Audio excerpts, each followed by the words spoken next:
Subhash had cabled Akbar Shah. Subhas had cabled, cable কথাটার মানে কি? টেলিগ্রাফ করা। এখন যেমন ফোন করা হয় সেরকমই ফোন করা। তখনকার সময় এরকম ফোন ছিল না, তখন কী দিয়ে কল করা হতো? টেলিগ্রাফ ফোনের মাধ্যমে। তো তো সেই জন্য কেবিল কথাটা ব্যবহার করা হয়েছে, যে কেবিল্ড মানে টেলিগ্রাম করেছিল বা টেলিগ্রাফ করেছিল। সুভাষ হ্যাড কেবিল্ড মানে সুভাষ টেলিগ্রাফ করেছিল। কাকে টেলিগ্রাফ করেছিল? আকবর শাহকে। এবার একটা নতুন ক্যারেক্টার এলো আমাদের গল্পের মধ্যে। এতক্ষণ কাকে কাকে দেখছিলাম? শিশিরা সুভাষকে। তো এখন একটা নতুন ক্যারেক্টার এলো, কে? আকবর শাহ। এবার আমাদের জানার ইচ্ছা হতেই পারে যে আকবর শাহকে। সেই জন্য কবিতা এই লেখাতে বলে দেওয়া হয়েছে গল্পতে, যে আকবর শাহকে। সুভাষ অ্যাট কেবিল্ড আকবর শাহ। সুভাষ কাকে টেলিগ্রাফ করেছিল? আকবর শাহকে। টু মিট, টু মিট মানে দেখা করতে। মিট মানে দেখা করা, টু মিট মানে দেখা করতে। হিম মানে তার সাথে। অ্যাট ক্যালকাটা, কলকাতাতে। তাহলে কলকাতাতে তার সাথে দেখা করতে সুভাষচন্দ্র বোস আকবর শাহকে টেলিগ্রাফ করেছিল। তার মানে সুভাষচন্দ্র বোসের সাথে দেখা করতে আকবর শাহ কলকাতাতে আসবে, তাই তো? তাহলে সে কি কলকাতাতেই থাকে? না, কলকাতার বাইরে নিশ্চয়ই থাকে। কোথায় থাকে সেটা পরে জানতে হবে। তাহলে এই লাইনটা প্রথমে বোঝার চেষ্টা করছে। সুভাষচন্দ্র বোস টেলিগ্রাফ করেছিল কাকে? আকবর শাহকে। কিসের জন্য? তার সাথে দেখা করার জন্য। কোথায়? কলকাতাতে। আকবর শাহ ওয়াজ আ কো ওয়ার্কার। এবার আকবর শাহের পরিচয় দিচ্ছে, আইডেন্টিটি দিচ্ছে। আকবর শাহ ওয়াজ আ কো ওয়ার্কার। আকবর শাহ ছিলেন একজন কো ওয়ার্কার মানে সহকর্মী। তোর বাবা যেই অফিসে কাজ করে বা যেই জায়গাতে কাজ করে, তোর বাবার পাশাপাশি যারা একসাথে কাজ করে তাদের কি বলা হবে? সহকর্মী। ঠিক আছে, কো ওয়ার্কার। তো কো ওয়ার্কার, কিসের কো ওয়ার্কার? সুভাষচন্দ্র বোস কি কোনো কারখানাতে কাজ করতো? না। সহকর্মী, কিসের সহকর্মী? In the freedom struggle, in the freedom struggle against British Raj. মানে ফ্রিডম মানে কি? স্বাধীনতা, আর স্ট্রাগল মানে সংগ্রাম। তাহলে স্বাধীনতা সংগ্রামে তার সহকর্মী ছিল। কাদের বিরুদ্ধে স্বাধীনতা সংগ্রাম? ব্রিটিশ রাজ মানে ব্রিটিশ শাসনের বিরুদ্ধে। তাহলে ব্রিটিশ শাসনের বিরুদ্ধে যে স্বাধীনতা সংগ্রাম ভারতীয়রা করছিল, সেই সংগ্রামে সুভাষচন্দ্র বসুর সহকর্মী কে ছিল? আকবর শাহ। ওকে। হি অপারেটেড, অপারেট কথাটার মানে কি? পরিচালনা করা, তাই তো? মানে সে দেখাশোনা করতো, এরকম বলতে পারো। অপারেট মানে সব কিছু দেখাশোনা করা, পরিচালনা করা, এরকম। হ্যাঁ, সেখানে অপারেট মানে সে রেডিও অপারেটের কথা বলছিল। ঠিক আছে, এখানে অপারেট মানে আলাদা।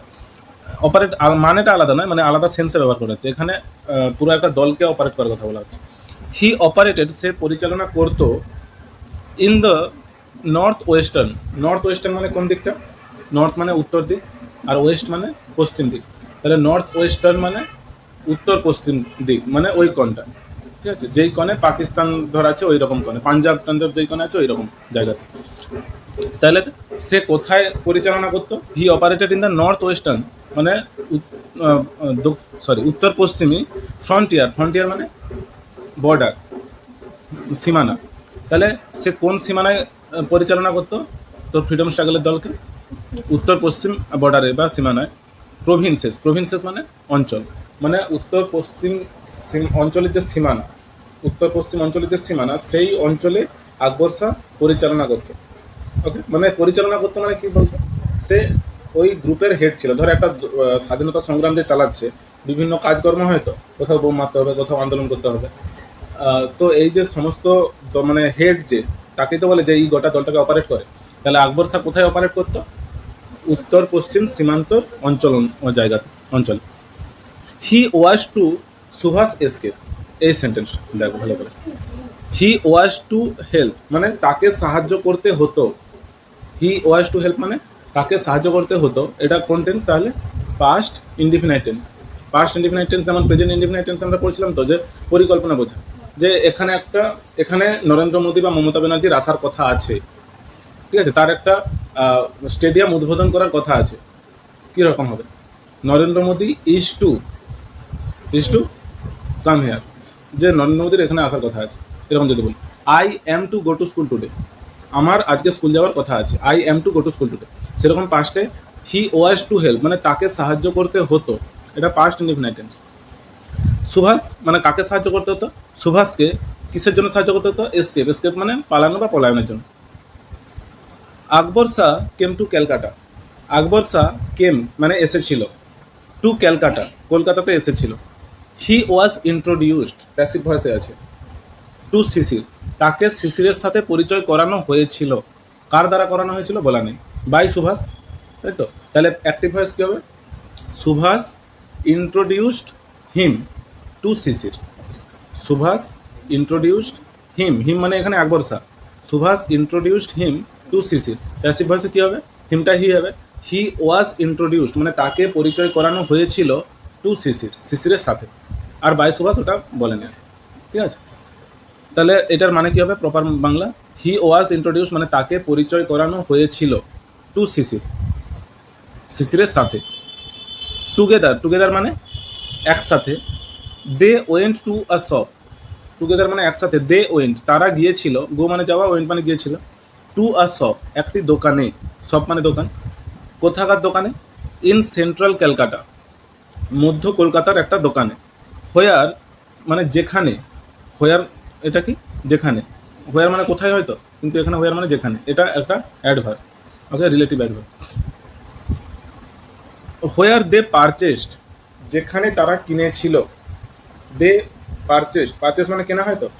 ওকে, now tell me the difference between buy and purchase. তাহলে পারচেস মানে কি? যেসব জিনিস আমরা রেগুলার কিনি না, আর বাই মানে যেগুলো রেগুলার কিনে থাকি।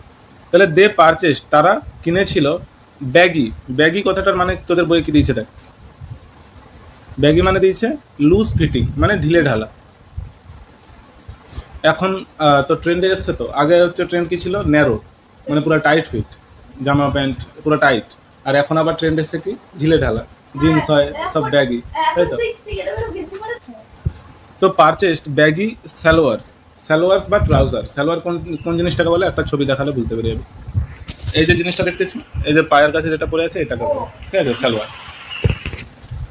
তাহলে কি বলছে? Baggy salwar or trousers and black fez. Black fez, phase মানে কি?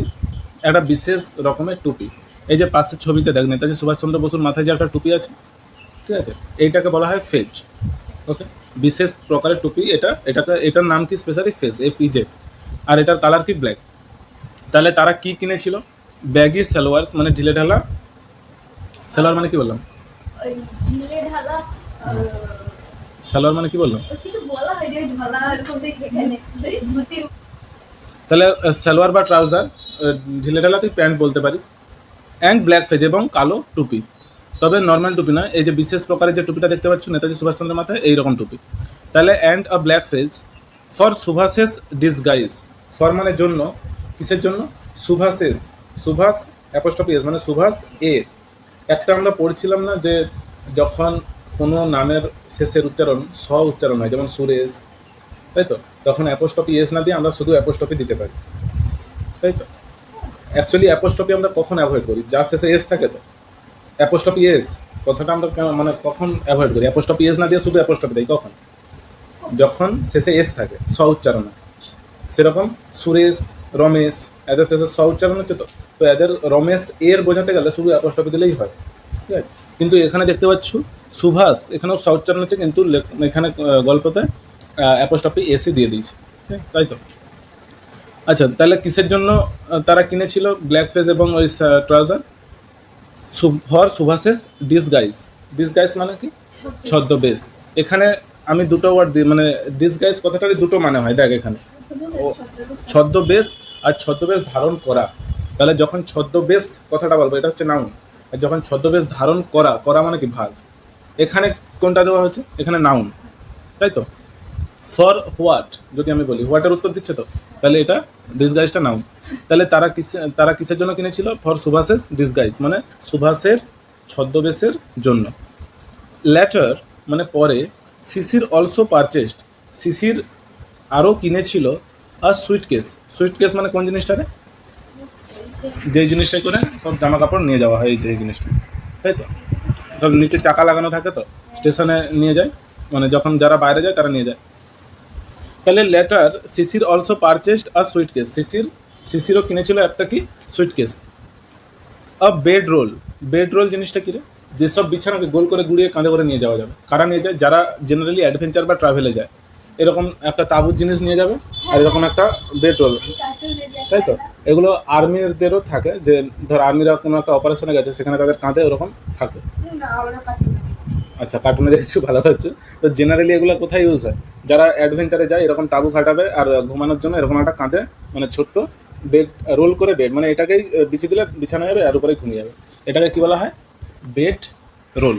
ঠিক আছে, এগ রোল নয়, এগ রোল নয়, এটা বেড রোল। দেখ, Shishir also purchased a suitcase a bed roll, একটা বেড রোল কিনেছিল, মানে গোল বিছানা। বেড রোল মানে কি এখানে কিছু দিয়েছি আমি? বেড রোল মানে যেসব বিছানাকে গোল করে নিয়ে যাওয়া যায় তাকে বেড রোল বলে। শার্টস, শার্টস মানে কি? টি শার্ট মানে এরকম গেঞ্জিকে বোঝায়, আর শার্ট মানে জামা। শার্ট যেগুলো অফিসার লোকরা পরে আর কি সবসময়, তাই তো। শার্টস, শার্টস মানে তাহলে জামা, অ্যান্ড পিলোজ, পিলোজ মানে বালিশ। তাহলে শিশির কী কী কিনেছিল? Suitcase, bedroll, shirts and pillows, এগুলো কে কিনেছিল? Shishir. Subhas, Subhas was to carry, আবার এই সেন্টেন্সটা দেখ, Subhas was to carry this with him in the journey. এই যে সেন্টেন্সটা পাস্ট ইনডিফিনাইট টেন্সের ওই সেন্টেন্সগুলোর মতো, যে I was to go to your home, I was to go to your home মানে কি? আমার কথা ছিল যাওয়ার তোর বাড়িতে, এই সেন্টেন্সটা। হ্যাঁ, তো আমার যাওয়ার কথা ছিল, তার আসার কথা ছিল, এরকম যদি সেন্টেন্স বলি, সেন্টেন্সগুলোর ইংলিশ কী হবে? ওরকম ওয়াজ টু দিয়ে করতে হবে। I was to go to your home, he was to come to my home.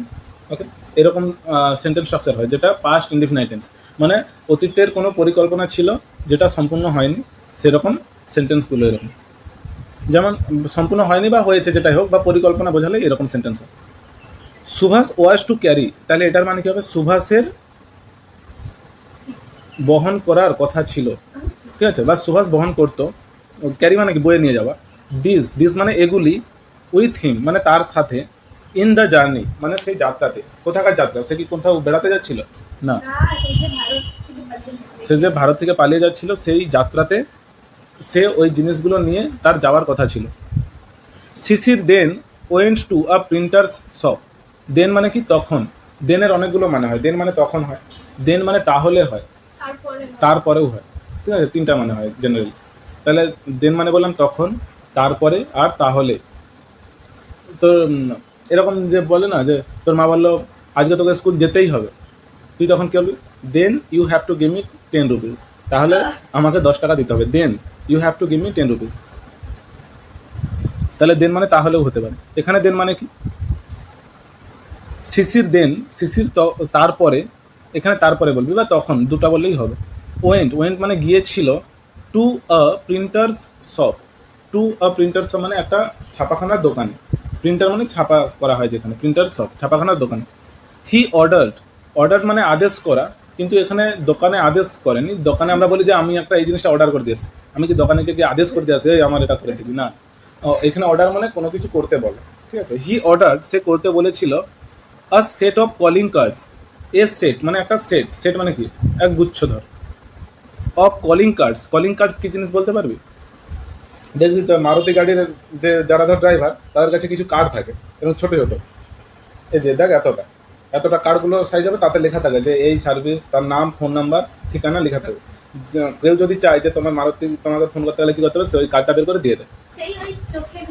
হ্যাঁ হ্যাঁ, আমি যে দিয়েছিলাম যেটা, হ্যাঁ হ্যাঁ, ওটাকে, ওটাকে কি বলা হয়?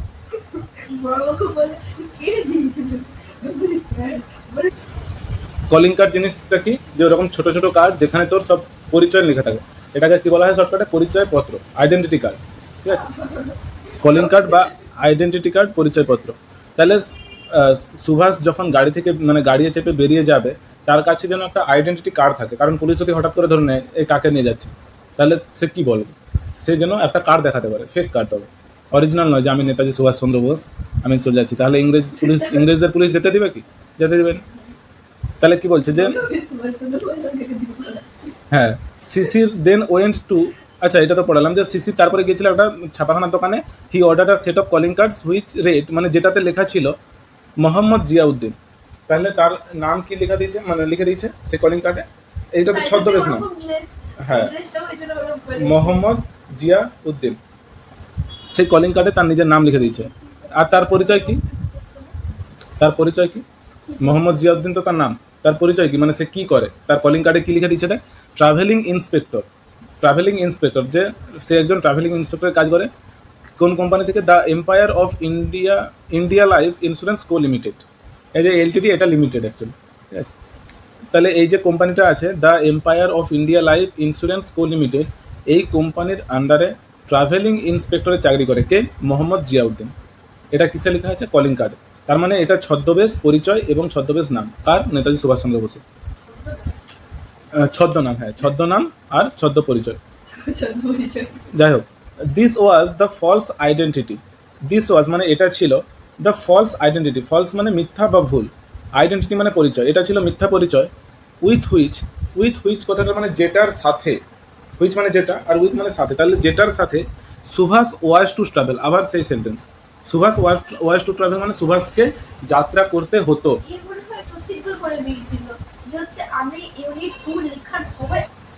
With which Subhash was to travel মানে যেটার সাথে সুভাষকে যাত্রা করতে হতো, ওকে, বা যেটার সাথে সুভাষের যাত্রা করার কথা ছিল, দু রকমই বলতে পারি। তাহলে with which Subhash was to travel মানে যেটার সাথে সুভাষের যাত্রা করার কথা ছিল, কোনটার সাথে? তার ওই মিথ্যা পরিচয়ের সাথে। অন 16th জানুয়ারি, 16ই জানুয়ারি 1941, 1941 খ্রিস্টাব্দ, মানে তখন দ্বিতীয় বিশ্বযুদ্ধ চলছে। দ্বিতীয় বিশ্বযুদ্ধ শুরু হয়েছিল 1939-এ। হিটলার, তোরা 9-এ উঠ, দেখবি সেই মানে কী করবি যে দ্বিতীয় বিশ্বযুদ্ধ হয়েই আমাদের বিশ্বের পুরো যে ইমেজ সেটা বদলে গেছে। গোটা বিশ্বকে শাসন করতো ইংরেজরা, সেখান থেকে ইংরেজরা পুরো, আজকে ইংরেজকে কেউ চিনে, কেউ পাতা দেয়, ব্রিটিশ শাসনকে চিনে, আর ব্রিটিশকে কে পাতা দেয়? এখন তো হেড হয়ে কে বসে আছে? চায়না আর আমেরিকা। তো দ্বিতীয় বিশ্বযুদ্ধ হচ্ছে গোটা পৃথিবীর পুরো রাজনীতিকে পরিবর্তন করে দিয়েছিল।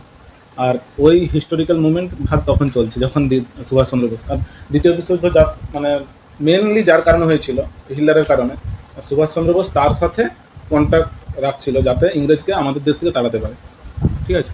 তো কত একজন গ্রেট লেভেলের লোক ছিল ভাই। অন 16th জানুয়ারি 1941, তাহলে 1941 খ্রিস্টাব্দ, মানে গোটা বিশ্বে যখন যুদ্ধ এরকম একটা ভাব, সেই সময় শিশির ফিনিশড হিজ ডিনার, মানে এই যে একটা ডেট বললো তো, তাহলে সেন্টেন্সটা হঠাৎ করে ডিনারে চলে এলো, কোথায় সুভাষ পালাবে এইসব চলে। যাই হোক, আমি একটা ব্যাকগ্রাউন্ড বললাম যে সেই সময়কালে এরকম চলছে। হ্যাঁ হ্যাঁ, দ্বিতীয় বিশ্বযুদ্ধ চলছে, তখন শিশির ডিনার করছে। আচ্ছা দেখ, না আমি এটা এমনি বললাম যে ব্যাকগ্রাউন্ডটা জানানোর জন্য যে এরকম এপাশে যখন হচ্ছে আমাদের দেশে, যে তখন গোটা বিশ্বের সিচুয়েশান কেমন, ঠিক আছে। শিশির তখন ডিনার করছিল। আচ্ছা যাই হোক, দেখ, অন 16 জানুয়ারি 1941, 1941 খ্রিস্টাব্দে, তো 16 জানুয়ারি এটা ডেট দিচ্ছে। আর ডেটের আগে কী প্রিপোজিশন বসে তাহলে? অন। আর সেখানে আর সালের আগে ইন দিতে হয়নি, কমা দিলেই সালটা বসে দিল। তাহলে অন 16 জানুয়ারি 1941 শিশির ফিনিশড, শিশির শেষ করেছিল হিজ ডিনার, তার রাতের খাবার, আর্লি মানে তাড়াতাড়ি, অ্যান্ড ড্রোভ, ড্রাইভের পাস্ট টেন্স বা পাস্ট ফর্ম কি ড্রোভ, এবং চালিয়ে গিয়েছিল টু এলগিন রোড। এলগিন রোডে কে বসবাস করে? সুভাষচন্দ্র বোস। তো তার বাড়িতে সে গাড়ি চালিয়ে গেল অ্যারাউন্ড 8:30 PM, 8:30, সন্ধ্যা 8:30 নাগাদ। হি পার্ক কথাটার মানে হচ্ছে, যখন পার্ক মানে নাউন হয় তখন কি, যেই পার্কে আমরা ঘুরতে যাই, আর পার্ক যখন ভার্ব হিসেবে ব্যবহৃত হয় সেই পার্কের মানে কি, গাড়ি দাঁড় করানো, ঠিক আছে। পার্কিং এরিয়া বলে তো, পার্কিং এরিয়া মানে পার্কিং ওয়ার্ডটা তাহলে কী করলো? পার্ক মানে তো ভার্ব, তার সাথে আইএনজি যোগ করে ওটাকে কী করা যায়? প্রেজেন্ট পার্টিসিপল, হ্যাঁ। আর যদি বলা হয় পার্কিং এরিয়া, এই এরিয়াটা কেমন পার্কিং, ঠিক আছে, তাহলে ওটাকে পার্টিসিপল অ্যাডজেক্টিভ বানাচ্ছে, প্রত্যেকটা ইন্টারকানেক্টেড আছে। তাহলে পার্ক মানে ভার্ব আর পার্কিং মানে পার্টিসিপল অ্যাডজেক্টিভ বানিয়ে দিচ্ছে ওটাকে। তাহলে হি পার্ক, সে দাঁড় করিয়েছিল দ্য ওয়ান্ডারার, তার সেই দ্য ওয়ান্ডারার গাড়িটিকে at the back of the house. At the back মানে পেছন দিকে, অফ দ্য হাউস মানে বাড়ির, অফ দ্য হাউস মানে বাড়ির বা ঘরের, তাহলে ঘরের পিছন দিকে সে তার গাড়িটাকে দাঁড় করালো। Shishir and Subhas had maintained total secrecy. Shishir এবং সুভাষ মেনটেন কথাটার মানে কি রে? মেনটেন মানে কি? বজায় রাখা, ঠিক আছে। আমি আমার স্কিন কেয়ার মেনটেন রাখছি, বজায় রাখছি, ঠিক আছে। আমি রাখিনি, আমার স্কিন থেকে বুঝতেই পারছো।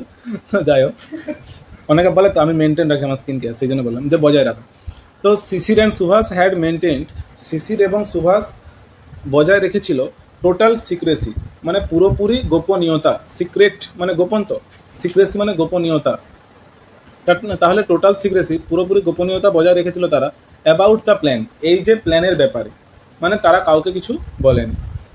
Of escape, about the plan of escape মানে এই যে পালানোর যে প্ল্যান বা পরিকল্পনা, এটার ব্যাপারে পুরোপুরি গোপনীয়তা তারা বজায় রেখেছিল। তারা মানে কারা? সুভাষ এবং Shishir. None of the family members, none মানে কেউই নয়, none of the family members মানে পরিবারের সদস্যদের মধ্যে কেউই নয়, নিউ মানে জানতো, সেন্টেন্সগুলো ভালো করে দেয়। এইখানে এটা বলতেই পারতো যে নো ফ্যামিলি মেম্বার্স নিউ, ঠিক আছে, কিন্তু কি বলছে? নান of the family members new. এখানে আরেকভাবেও বলা যেত যে family members did not know, এটাও তো বলতে পারতো, ডিড নট নো বলতে পারতো। তাহলে কি বলছে? দেখ, এই যে তোরা নেগেটিভ আর অ্যাফার্মেটিভ সেন্টেন্স জানো যে না সূচক আর হ্যাঁ সূচক বাক্য, এখানে যদি বলা হতো যে family members did not new, পরিবারের সদস্যজন জানতো না, ডিড নট নিউ, তাহলে নট আছে তো, ওটাকে যদি অ্যাফার্মেটিভে করতে বলা হয় কীরকম করতে হবে? এরকম করতে হবে, নান of the family members new. এখানে কোনো নট আছে, তাহলে অ্যাফার্মেটিভ হয়ে মানে হ্যাঁ সূচক বাক্য করে দিতে পারে। তাহলে দেখ কী বলছে, নান of the family members new মানে কোনো পরিবারের কোনো লোকই জানতো না, এনিথিং মানে কোনো কিছুই, এক্সেপ্ট মানে ছাড়া, তাই তো, এক্সেপ্ট মানে কি? ছাড়া। এটা কি প্রিপজিশন? তো এটা প্রিপজিশন, এক্সেপ্ট আর বাট মনে কর, সে যে প্রণয়নে করেছেন, হ্যাঁ এক্সেপ্ট আর বাট মানেও ছাড়া হয়, যে I no one can help you but I, কেউ তোমাকে সাহায্য করবে না আমি ছাড়া, বাট মি, ঠিক আছে। সুভাষেস নিস মানে কি? ভাইজি। সুভাষেস নিস মানে সুভাষের ভাইজি, নাম কি তার? ইলা, ILA, এটা প্রথমে আছে আই তারপরে LA, কারণ নাম শুরু হয় বড় লেটার দিয়ে, তো প্রথমে একটা আই তারপরে একটা এল, ঠিক আছে। অনেকে বুঝতে এটা অসুবিধা করে, অনেকে আই ভাবে, অনেকে LL ভাবে, প্রথমে একটা আই তারপরে এল তারপরে ইলা। তাহলে সুভাষেস নিস ইলা, হ্যাঁ। অ্যান্ড মেল কাজিন মানে কি? কাকার ছেলে, ভাই, পিসির ছেলে, কি তুতো ভাই, একজন বাঙালির ছিল কি তুতো ভাই, ঠিক আছে। আচ্ছা তুতো, ঠিক আছে। আচ্ছা দেখ, আমি তিতা ভাই ভাবছি, আচ্ছা। অ্যান্ড আ মেল কাজিন এবং তুতো ভাই, দিজেন, ঠিক আছে। তাহলে দিজেন এবং ইলা, এরা দুজন ছাড়া আর পরিবারের কোনো সদস্যই তাদের এই প্ল্যানের ব্যাপারে জানতো না। এবার তোদের মনে হবে ইলা এবং দিজেনকে জানানোর দরকার কী ছিল? তাহলে কেউ যখন জানতেন, কারণ তাদের দিকেও একটু সাহায্য করতে হবে। কী সাহায্য? তারা উপর থেকে দেখবে যে কোনো পুলিশজন আছে কিনা, তারা লাইট টাইট দিয়ে এরকম দেখে দিবে, সিগন্যাল দিবে, তো এই জন্য তারা জানতো। তারপরে দেখ, সুভাষ এবং শিশির ওয়েট মানে অপেক্ষা করা, ইডি যোগ আছে মানে অপেক্ষা করেছিল। আনটিল কথাটার মানে কি রে? যতক্ষণ না হয় আর পর্যন্ত হয়, ঠিক আছে, এখানে পর্যন্ত বলবি। তাহলে waited until the rest of the Bose family had fallen asleep, মানে Shishir waited, Subhas and Shishir waited, তাহলে শিশির এবং সুভাষ অপেক্ষা করেছিল until the rest of the Bose family, যতক্ষণ না পর্যন্ত the rest of the family, rest of the Bose family মানে বোস ফ্যামিলির বাকি মেম্বাররা বা বাকি সদস্যরা। রেস্ট কথাটা মানে তো, আমি ধরো আজকে একটা বই আছে কত পৃষ্ঠার? 20 পৃষ্ঠা, আমি তোদিকে আজকে 10 পৃষ্ঠা পড়ালাম, আমি কি বলবো পড়ানোর শেষে? Rest of the pages will be টট, মানে বাকি যে পৃষ্ঠাগুলো আছে ওগুলো পড়ানো হবে অন দ্য নেক্সট ক্লাস, ঠিক আছে। তাহলে রেস্ট অফ দ্য পেজেস মানে বাকি পৃষ্ঠাগুলো। সেরকমই rest of the Bose family মানে কি? বাকি যে বোস ফ্যামিলির লোকজনেরা বা সদস্যরা হ্যাড ফলেন অ্যাসলিপ, মানে যতক্ষণ না পরিবারের বাকি লোকরা ঘুমিয়ে যাচ্ছে ততক্ষণ তারা অপেক্ষা করছিল। Next, Subhash had changed into his disguise as Mohammad Ziauddin. সুভাষ পরিবর্তন করে নিয়েছিল, মানে পরিবর্তিত হয়ে গিয়েছিল। সুভাষ হ্যাড চেঞ্জ মানে সুভাষ পরিবর্তন করে নিয়েছিল ইন্টু হিজ ডিসগাইজ, তার সেই ছদ্মবেশে, অ্যাজ মোহাম্মদ জিয়াউদ্দিন। কিসের ছদ্মবেশে সে পরিবর্তিত হয়ে গিয়েছিল? মোহাম্মদ জিয়াউদ্দিনের ছদ্মবেশে। He was dressed in a long brown coat, baggy salwars and black fez. এখানে দেখ হি ওয়াজ ড্রেসড আছে, তাহলে এটা অ্যাক্টিভ ভয়েস না প্যাসিভ ভয়েস? দেখ এখানে ড্রেসড আছে, তো ওয়াজের পরে ড্রেসড আছে, তাহলে এই যে ড্রেস ওয়ার্ডটা এটা নাউন নয়, এটা কি ভার্ব, তাই তো। ড্রেস মানে এখানে কি পরানো, আর ড্রেস মানে জামা কাপড় হয়, যেটা নাউন, তাই তো। কিন্তু এখানে বলছে হি ওয়াজ ড্রেসড, মানে তাকে পরানো হয়েছিল। হি মানে কি এখানে তাকে, সে নয়, কারণ প্যাসিভ ভয়েস আছে। হি ওয়াজ ড্রেসড মানে তাকে পরানো হয়েছিল ইন আ লং, মানে একটা লম্বা ব্রাউন কোট। ব্রাউন কোট মানে একটা বাদামি রঙের একটা কোট পরানো হয়েছিল। কোট মানে জামা টাইপের বলতে পারো, অফিসাররা যেরকম পরে। ব্যাগি, কারণ আরে বাচ্চা বাচ্চা মেয়েগুলো যখন ধর সে এতে যায়, সরস্বতী পূজা পুষ্পাঞ্জলি দিতে যায়, তারা কাপড় পরতে পারে, তাদেরকে তার মায়েরা পরিধায় তো। সুভাষচন্দ্র আচ্ছা, সুভাষচন্দ্র বোস না, আরে যারা অ্যাক্টিং করে, তো যারা কেউ অ্যাক্টিং করবে তাকে সে কি নিজেকে ভালো দেখতে পাবে না বাইরের লোক তাকে ভালো দেখতে পাবে? আচ্ছা এরকম ব্যাপারটা বুঝতে পারছো তো? যে আমি ধর তোকে ছদ্মবেশে সাজাবো, তাই জন্য তাকে হ্যাঁ। কেউ সাজিয়ে দিয়েছে। সে যেহেতু ছদ্মবেশ নিচ্ছে, তাহলে সে নিজে না পরে তাকে কেউ একটা পরে দিলে আরো বেশি ভালো হবে, যে হ্যাঁ সব ঠিকঠাক আছে। তো সেই জন্য এরকম বলাটা হয়েছে, মানে প্রত্যেকটা সেন্টেন্স খুব ভেবেচিন্তে লেখা থাকে এখানে। হি ওয়াজ ড্রেসড মানে তাকে পরানো হয়েছিল in a long brown coat, মানে তাকে পরানো হয়েছিল একটা দীর্ঘ বাদামি রঙের একটা কোট পরানো হয়েছিল। ব্যাগি সালোয়ার্স মানে ট্রাউজার, একটা ঢিলে ঢালা, সেই যে ট্রাউজারটা কিনেছিল সেন্ট্রাল কলকাতা থেকে, সেটা পরানো হলো। অ্যান্ড ব্ল্যাক ফেস, এবং সেই কালো টুপিটা। তাহলে সমৃদ্ধির কোশ্চেন কি ছিল, যে তাকে কেন পড়াবে? সে তো নিজেও করতে পারে, কেন পড়াবে বুঝতে পারবে? হ্যাঁ যে সে ছদ্মবেশ নিচ্ছে। আমরা যখন একটা অ্যাক্টরকে সাজাবো, তখন যে ধর ডিরেক্টর, সে তো বাইরে থেকে দেখবে যে ঠিকঠাক আছে কিনা, বা যারা মেকআপ আর্টিস্ট তারা তো করবে ঠিকঠাক, না সে নিজে মেকআপ করে নেবে সব ঠিকঠাক করবে। তো এই জন্যই প্যাসিভ ভয়েস আছে, যে কেউ তাকে পরিয়ে দিয়েছিল। হি ওর, সে পড়েছিল। ওয়ার কথাটার মানে পড়াতো, ওর সেটার ভিটু। সে পড়েছিল গোল্ড ওয়ার রিমড স্পেকটাকেলস, মানে সোনার যে তারের, স্পেকটাকেল মানে কি চশমা। দেখ এই যে জিনিসটা, এরকম চশমা তোরা সিনেমা টিনেমায় দেখছি, ও দেখি দেখি সোনার তারে মোড়া আছে, ঠিক আছে। বিশেষ করে আগেকার সময় কি বড় লোকেদের ঘরে যারা ধর বৃদ্ধ মানুষ হয়েছে তারা এরকম পরতো, ঠিক আছে। এখন এইরকম আগে আগে মানে মানে পেছনে তখন যে সিরিয়ালগুলো হতো না, হ্যাঁ, হ্যাঁ। পড়তো যে বয়স সিরিয়াল ওরকম পড়তো। আগেকার সময় যাত্রা হলেও এরকম, যাত্রার দলেও সব এরকম প্রস্তুত, যদি অরিজিনাল শোনা নয় সেটা জাস্ট না। আগেকার যুগে প্রচুর শোনা ছিল তাই এরকম বলতো, এখন খুব ভয় পড়বে না, ঠিক আছে। দেখ পড়লেও আমি বুদ্ধি দেব। হি ওর গোল্ড ওয়ার রিমড স্পেকটাকেলস, মানে সে পরেছিল একটা ওরকম সোনার তারের একটা চশমা। কিন্তু এটা তো ছবিতে সেই একটা ফালতু চশমা। হি ওয়াজ ইট ওয়াজ 1:35 AM। অনেকে যখন প্রশ্ন করি যে AM মানে এটা রাত্রি 1টা 1:30 মানে 1:30, রাত্রি 1:30 না দুপুর 1:30। অনেকের এটা সমস্যা কি হয় না, অনেকে এটা মাথায় রাখে কি যে দিন মানে AM আর রাত মানে PM, এটাই তো, ওই জন্য গন্ডগোল হয়।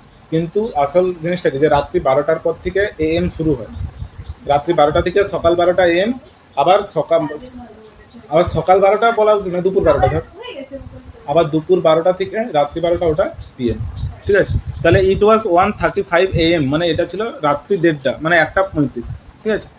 দ্য নাইট, পরের সেন্টেন্সে বলে দিচ্ছে এটা ছিল রাত্রি, তাহলে দিন না। তাহলে দ্য নাইট ওয়াজ মুনলিট, মানে রাত্রিটা ছিল চন্দ্রালোকিত। তোরা বলবি এইটা কেন দিয়েছে, এটা না দিলেও তো গল্প হতো। না দিয়েছে এটা দিয়েছে কারণ কি, একটা গল্প বলার সাথে সাথে তুই যাতে না, দেখ একটা কথা শোন, গল্পের মাধ্যমে আমরা যখন একটা গল্প পড়ি, আমরা গল্পটা পড়ার সাথে সাথে শুধু পড়িনি, আমরা আমাদের ব্রেনে ছবি ক্রিয়েট করতে থাকি, ইমেজ ক্রিয়েট করতে থাকি, তাই তো। আমরা ছবিগুলো তৈরি করতে থাকি, ওকে। তো আমরা যখন কোনো গল্প পড়তেছি, এই যে একটা সেন্টেন্স বললো দ্য নাইট ওয়াজ মুনলিট, আমাদের মনের মধ্যে বা ব্রেনে সঙ্গে সঙ্গে একটা ছবি ক্রিয়েট হবে যে হ্যাঁ, যখন তারা রাত্রেবেলা বেরাচ্ছিল তখন রাত্রিটা চন্দ্রালোকিত ছিল, তার মানে আরও একটু ইন্টারেস্টিং হলো গল্পটা, তাই তো। যদি ভূতের গল্প এরকম, ধর একটা তুই ভূতের গল্প পড়তেছ, সেখানে যদি এরকম বলে দেয় একটা ভূত বেরিয়েছিল, ভূতটা তাকে মেরে দিয়েছিল, ব্যাস গল্প শেষ, এরকম এরকম মজা আসবে না, এরকম বলবে। ওদিকে তোমার ভাই অনেক ভালো গল্প হ্যাঁ, বলে।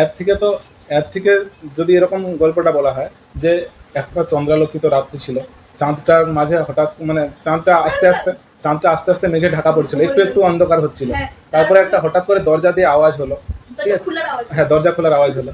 তো এইরকম যে তারপরে একটা কালো ছায়া। হ্যাঁ, তারপরে চুলগুলোর উপরে উঠছে। তারপরে একটা সে শুন, এটা শুন, তারপরে একটা সে হঠাৎ তার গোলাপ ফুলের দিকে নজর পড়লো, যে গোলাপ ফুলটা থেকে রক্ত পড়ছিল, ঠিক আছে।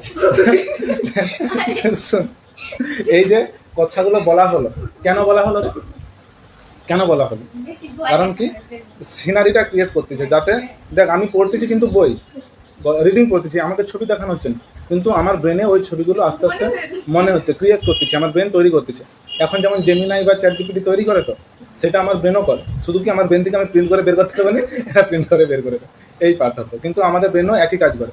এই জন্য এআই আর হিউম্যান ইন্টেলিজেন্স বলে তো যে এআই হচ্ছে আমাদের মাথাকে করবে, আমাদের ব্রেনের ক্যাপাসিটি কি যে আমরা নিজেরা তৈরি করতে পারি, আমাদের ব্রেন তৈরি করতে পারি।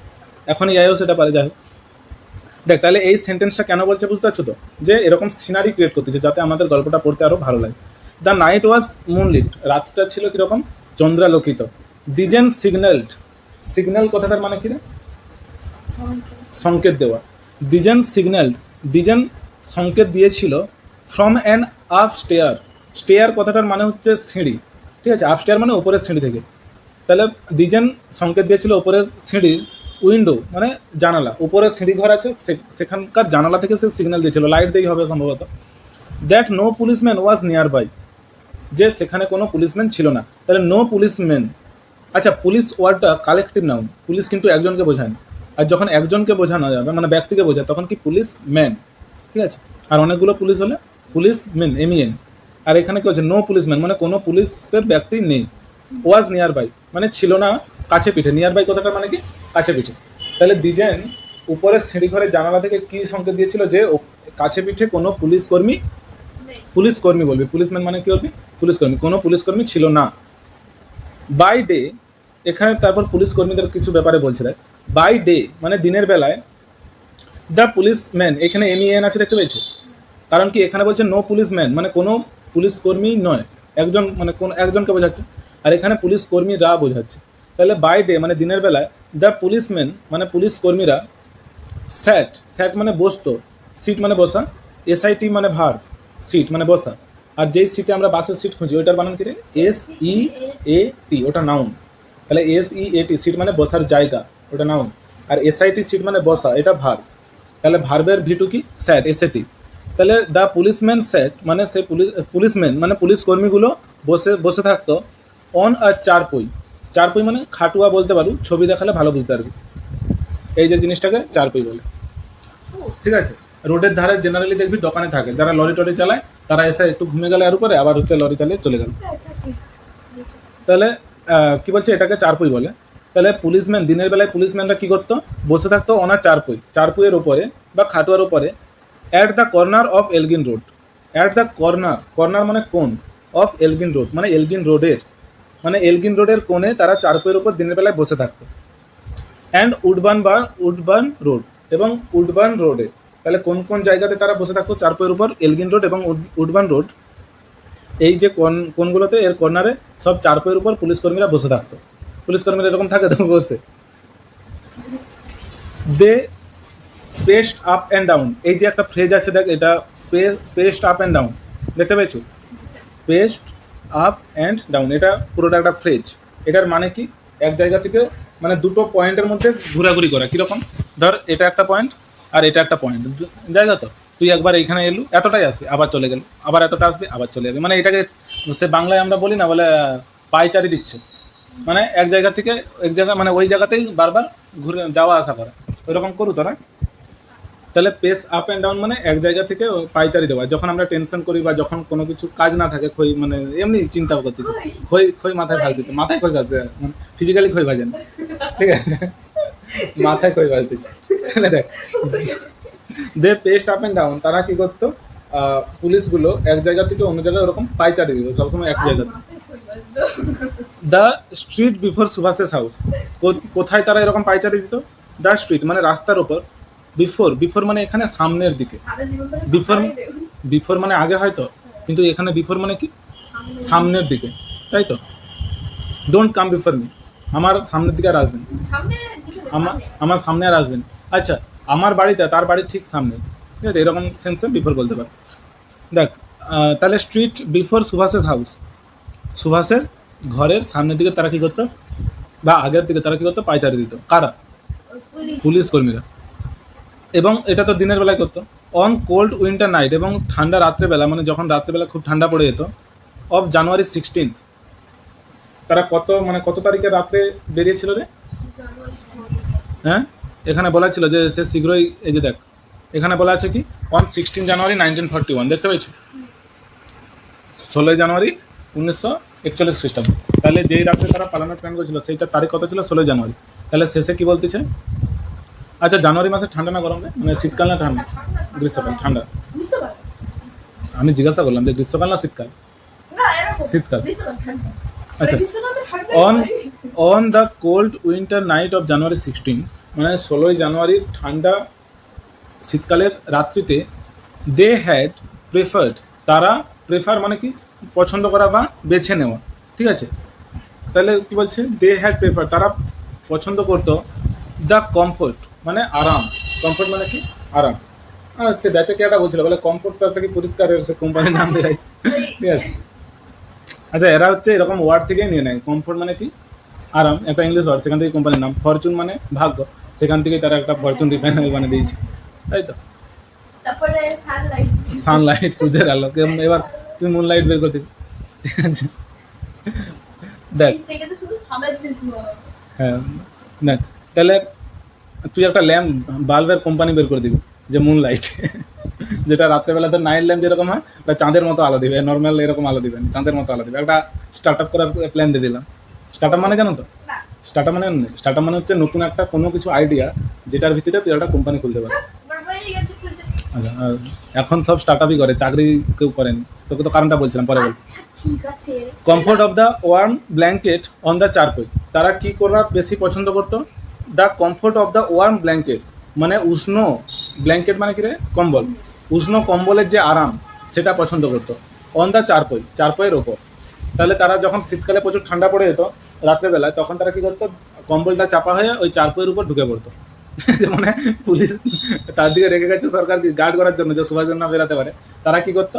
শীতকালে কম্বল চাপায় তারপর উপর শুয়ে পড়লো, কারণ তারা ওটা বেশি প্রেফার করতো, মানে বেশি আরাম পেতো, তো সেই জন্য ওটা করতো। তার দিনের বেলায় পাইচারি দিত, তাহলে রাত্রেবেলা বেরোনোটা সহজ হবে, তো সেই জন্য তারা রাত্রেবেলা বেরিয়ে চলে গেছে। এবং তারা ধর কম্বলের ভিতর শুয়ে আছে, তারা কি শুনে? যে শিশিরের গাড়ি। প্রথমে সে যে প্রথম ইউনিটে পড়ছিলাম, মনে কর যে একজন ভাইপো তার অসুস্থ কাকুকে দেখতে আসবে, এটা তো একটা স্বাভাবিক ব্যাপার, এবং এটাই সুভাষের জন্য একটা এক্সট্রা কি ছিল? এক্সকিউজ, ঠিক আছে? একটা অ্যাডিশনাল এক্সকিউজ ছিল, যে একটা অতিরিক্ত অজুহাত ছিল। প্রত্যেকদিন রাত্রে যখন ওরকম শীতকালে তারা কম্বল চাপা হয়ে গেল, তারা কি শুনতে পেতো? যে হ্যাঁ একটা গাড়ি বেরিয়ে চলে গেল, শিশির চলে গেছে। আজ রাতে যে হচ্ছে যে সুভাষ তার সাথে চলে যাবে, তারা ভাবতে পারেন